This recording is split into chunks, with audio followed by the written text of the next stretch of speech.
because we had to move the RV, my dad had his golden moment of opportunity to drive the RV on this dirt road. We're gonna move to a new spot, an actual house with the family for the week. We're gonna show Granddad how to drive this RV. All right. Did you want to ride? It was a great idea at the time. We're also drinking margaritas though. If you've never driven an RV or a long vehicle at that, it takes a little bit of getting used to. And we failed to mention this to Dad before he started driving. And we do Baja in style at a luxury VRBO rental. This is going to be the week of adventures. I'm Jesse. I'm Jenny. And you're watching Outside is Calling. With this challenging terrain in Baja, it would have been real nice to have a set of SnapPads. We do have some now, and they make a huge difference for places like right here where we're on very uneven terrain. It gives us a larger footprint, and in our case, the prime SnapPads are over 3 times larger than the original jack size. Consider these your RV's flip-flops for Mexico, or basically anywhere you wouldn't want to walk barefoot, that's where you need these SnapPads. But they're also eco-friendly. They're made out of recycled tires, which is awesome. But that way you can just set it and forget it. Check out this link right over here if you want to know more about the SnapPads that we have on our RV, as well as the SnapPads that might fit your RV. So we've been at Pescadero Beach for about a week, I think it was, and it was time to head over to the airport to get our parents, Jenny's parents. Yeah, we were super excited for them to come visit us. They'll be the first people to come visit us in Baja. And the RV's a little bit small, so we went ahead and we rented a house on the beach so that we could all have our own space. Yep. And we were super excited. So we'd hoped to have the RV wrapped up and move it to the new VRBO rental before going to the airport, but just the logistics of it, the time we had to go get our parents, and we all didn't have all of our stuff together, we just essentially just hauled butt. And on our way to the airport, there's this very nice toll road just north of Cabo San Lucas. Nice, very modern highway, and beautiful. It goes through the country. And we were happy we got to the airport with time to spare, and we got parked. And I will say the airport there was... Honestly, it reminded me a lot of the Portland, Oregon airport. Like very easy to navigate, very well organized, but it was small. Just they had done things so well. Okay, everybody, here's the gang. This is going to be the week of adventures. We are in San Jose del Cabo and waiting for our parents to finish getting through customs. We have guests for the week. Once we get out of here, we'll be ready to rock and roll and go have fun all over Baja. I don't know, we found where they were coming out their gate very easily. Parking was a breeze. I mean, it was just done very well. Very easy if you are a foreign traveler to like be able to navigate your way through That's their probably airport. because of all the tourism that comes to Cabo San Lucas, I'm guessing. But either way, we've been to some places like El Salvador, Nicaragua, and places where the airports are just not confusing. user-friendly. Yep, and this was a super easy airport, and it was easy. We got parked, and we headed in there and invited the folks to Mexico. Yeah. They're here! Mwah. But my shirt tastes better. Yeah, so it was kind of cool though, because they did get to see where our RV was parked, all from Jesse finding a pair of binoculars on the beach and talking to the guy. So we got to show them like, hey, we've been parked like literally beachfront for a week, all for free, just because of a good deed, just like happenstance networking. So they helped us finish packing up, and then because we had to move the RV, my dad had his golden moment of opportunity to drive the RV from point A to point B. It sounded like a good idea. My dad is gonna drive us out of here on this dirt road. You ready for it? Nobody can recognize me on YouTube. Sorry. So we're packing up the RV. We're gonna move to a new spot, an actual house with the family for the week. We're gonna show Granddad how to drive this RV. This guy, if you just turn it, see the on off, you just turn it on. Okay, and then you do the walk around to make sure we're not dragging one. Exactly. But it also, see how it says right here, jacks down. Once all of them are up, that should go out. But it's still good to do a walk around. And then the yellow parking brake thing there, you just push it really hard, push it in off. There you go. So you want to go ahead and make sure that we have good brake pressure, which is right here. So that's good. Do I hit D? Yeah, D for drive. So here, engage. And It was a great idea at the time. We were also drinking margaritas though. We're in celebratory mode. So Mom and I and Tucker were following in the truck. No margaritas were involved. Jesse was drinking margarita because he was the passenger in the RV where Dad was driving. Yep. And it went fine for the first while. all right. Did you want to ride? Yeah, sure, why not?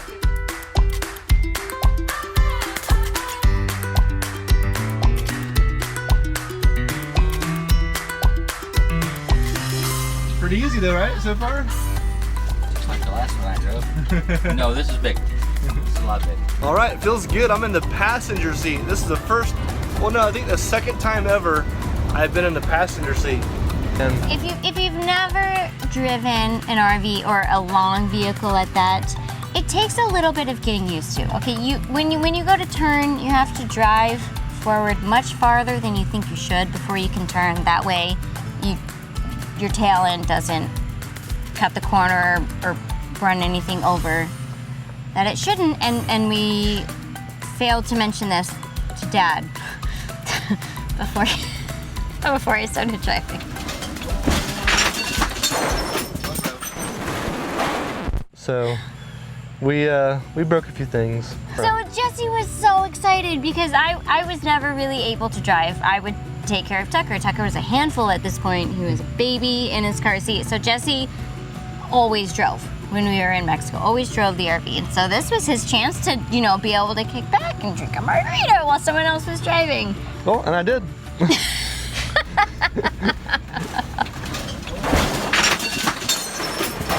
So we pulled the RV over, cleaned up the glass, got it tidied up, and headed on down. It was maybe like 15 minutes away to the rental. Yeah, it was pretty close. Super close, super easy. And we pulled up there and wow. I know. We were really lucky. We were able to park on the dirt road that led to their house. So the RV was kept outside, and the house itself, it was two houses basically on one property. Gorgeous, just beautiful, very modern, all concrete, gates everywhere. So we parked the RV outside and we go inside, and it's beautiful, and our hosts were very accommodating. Mm-hmm. So they lead us into the house, and you go upstairs. So the bedrooms were downstairs, and you go upstairs, and it's just huge windows, sliding glass doors, and it's just ocean.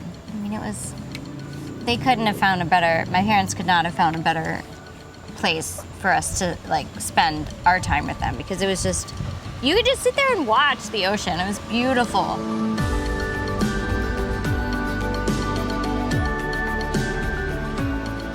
I want people to get the wrong impression. We're not high rollers. We travel very cheaply usually.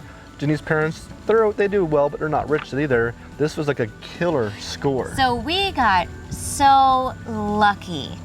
Anton was the guy that we booked the house through, and it was their first time using VRBO. Mm-hmm. So they listed it for the first time at a very steeply discounted rate because they wanted to see what sort of feedback they would receive. Mm-hmm. And so that was like a very lucky, not going to happen again situation. I just wanted to share this with those of you watching, that if you're considering RVing or just traveling down to Baja, and this I guess would apply anywhere, if you find some of those newer VRBO or I'm sure it would be the same for Airbnb, I guess the technique is to have a lower price to get people to come and leave reviews, so that you get a good review base, and then you can charge a premium for what it's worth. So that was kind of a cool lesson we learned, that it was kind of a gamble by taking a rental that's never been or doesn't have very many reviews. Right. But in this case, it worked out very well. It did. The only problem we had when we first got there is we couldn't figure out how to turn the hot water on.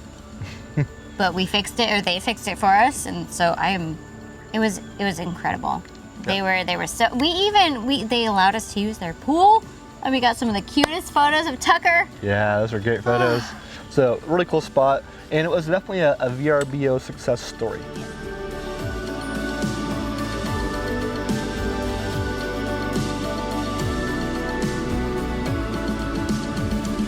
So just about every day we would just take like a family hike and we walked down the beach.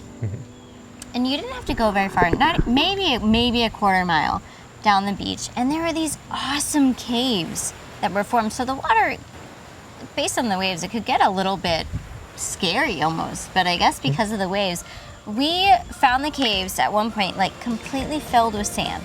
And then a few hours later after the tide had come up, completely empty. It was just such a cool thing to see. I feel like those are just things that you like hear people talk about, but we were able to see some really, really cool caves just on the beach from where we were. And every night we could walk out, because we were right on the Pacific Ocean, walk out after sunset. Yeah, beautiful place. And that was the best part, is we had this, again, a beachfront spot, and the sunsets on the west coast are incredible. Just sun over the water. And I know we talked about the sunsets like at Punta Conejo, but that was in our RV. So, right, the trick was finding somewhere we could stay with our parents. So we needed a second bedroom, and technically the RV does have, okay, we have a pull-out sofa couch. Just gonna say, it's kind of a big deal. Not so comfortable. I mean, you can't do 4.5 people. Not for a week straight. Comfortably in the comfortably, RV. yeah. So the it's fact doable. that we were able to find a house that accommodated all of us was really, really cool.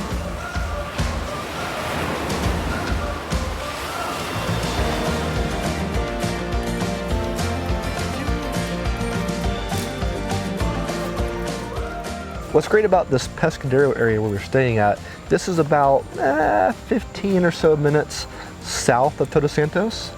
And then from Pescadero, it's maybe 45 minutes to the big town of Cabo San Lucas. So it's a really cool area because, you know, a short drive here in Todos Santos where there's some supermarkets and some good restaurants and some shopping. 40 minutes south and you're in the big city of Cabo San Lucas. So Pescadero itself, though, is pretty remote.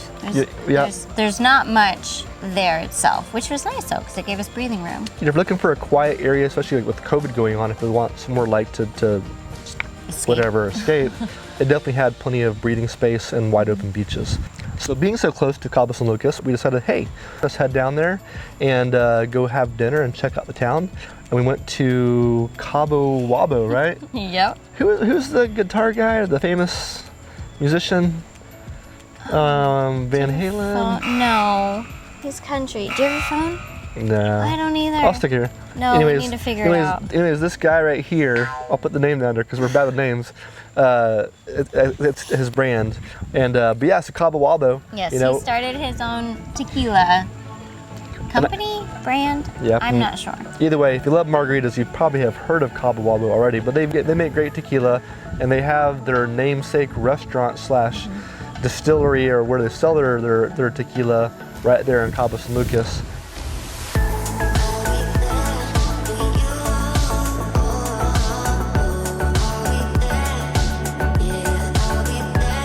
Two or three different like nightclubs built into it. Yep. So the lower floor was very much the party, live music type scene, and then you go upstairs and it's a bit more family friendly. It's more of a restaurant, sit down style eating area, but it was just such a good atmosphere. And the story behind it too is pretty funny. Before he had any plans of making his own brand of tequila, he was having a fun night in Cabo San Lucas and woke up the next morning and saw a guy practically dancing down the street, just kind of like drunkenly pinballing, I guess, down the street. And out of nowhere he yells, "That guy's doing the Cabo Wabo!" Thus began Cabo Wabo tequila. I didn't know that.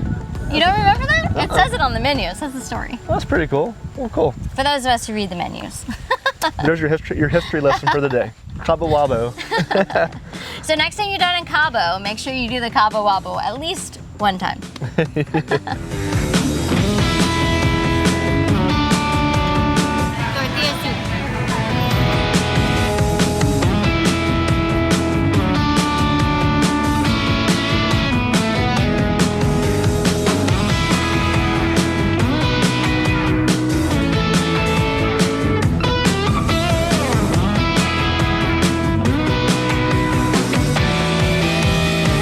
Okay, We are going to swim with whale sharks in La Paz. La Paz. All right, Whatever La Paz means. off to go see the whales. Do you recall the company that we went on the tour with? This is, we typically do our own little like self-guided stuff most of the time. It's one of those times where we actually went and hired a tour company. I want to say it had the name La Paz in it. It was like La Paz. We are the worst. We'll leave some information in the description just in case you end up in La Paz and want to go do this activity, but we had a lot of fun. We went to La Paz, which wasn't too far from where we're staying once again, and we went to go swim with the whale sharks, which is incredible. Straight up on our bucket list. San Diego, Tijuana. It's 1,000 miles of peninsula, including all this part. So from Cabo to there, it's 1,000 miles. Give or take a couple, but pretty close. We're in La Paz. La Paz City is right here. And if you see the sunrise here, it will be behind the mountains. If you see the sunset, it will still be behind the mountains. Even though you think we're in the Sea of Cortez and all that, well, yes, but that's because there is another bay called La Paz Bay Area. Some people would say that La Paz Bay Area is this one. That's not it. Some people would say it's this one. That's not it. But this is The whole, okay, totals. You need to see the bigger picture. Okay. It was great. They actually gave us a nice kind of a 101 whale sharks how to. A big part of it, as you know, with ecotourism, is you don't want to be part of the problem. So you definitely want to be, you know, kind to these animals, because these are just animals trying to do their thing in their environment. We don't want to go there and be a problem. And the tour company was very respectable. There's actually a whole bunch of companies that have gotten together, and they have formed this kind of a coalition that helps to protect this area. We did see one whale shark that had been hit by a boat. It was awful, and so we were very happy to see that they had come together.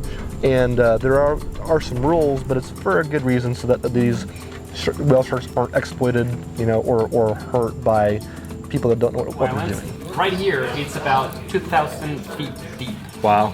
So there is a lot of food, whale shark food, being produced there.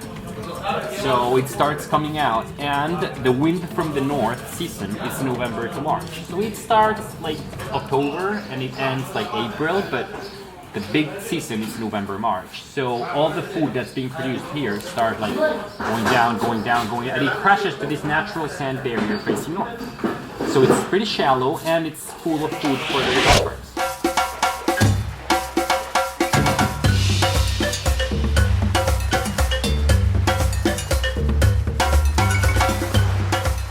So to get out there, we hopped in the boat in this little harbor, and it's about like a half hour. You motor out to this area, and all the guides work together. They all will know where the sharks are at, mostly the whale sharks It was shaded.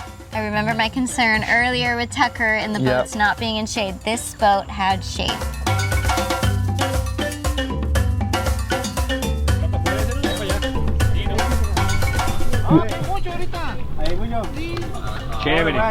Oh, these guys are in charge. They're like the park rangers, and there's a whale shark right here. Those guys are not just them. That's an NGO, and they are in charge of supporting the government to keep the rules enforced in here. Perfect. So in that boat, there is not just people from the NGO. There is a person from the government, from Profepa. That's the park ranger, and he's taking care of the area. And he just wants to make sure that we're the amount of people that we said that you guys are with a proper boat and with a certified captain and a certified guide for the whale shark. You really don't want to spook them, which kind of really added an element of excitement to the whole thing, because they would spot a whale shark and then they would come up behind it, and like you had to be ready to jump in the water and go, because you kind of wanted to jump in and then swim with it. You didn't want to jump in front of it or too far behind it. It was like when they called it out, you were in the water and you had to swim to keep up with them. You can find some of our earlier Baja videos over here. The next video in this series is right here. Thanks for watching, and I'll see you in the next video.